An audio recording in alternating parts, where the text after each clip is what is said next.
Hello, everyone. In this video, I'm going to show you how to use the slice feature in Cricut Design Space. First, start off by choosing a letter of your choice. I'm choosing the letter S for this example. Next, go to Shapes and select the rectangle. Resize it as needed. You can make it smaller or larger depending on your design. Move the rectangle down over your letter. Once you're happy with the size and position,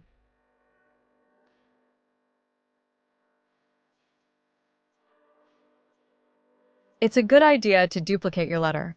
This way, you have a backup in case anything goes wrong.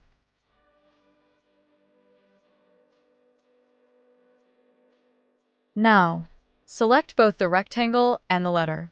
Then, go to the bottom of the control panel and click on Slice. You'll notice that different pieces are created after slicing. You can choose to hide or delete the parts you don't need. To delete an object, simply select it and press Backspace.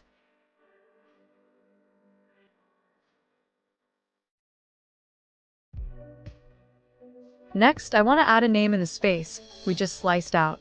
Click on Text and type in the person's name. Adjust the text size by dragging the corners or changing the font size manually. In this case, I need to reduce the height to make sure it fits perfectly in the space. You can do this with any name, long or short. Just choose the one that looks best for your design.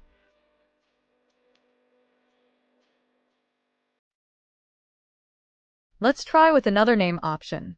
It looks much better with a longer name.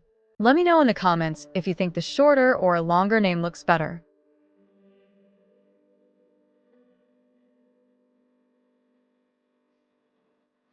And there you have it.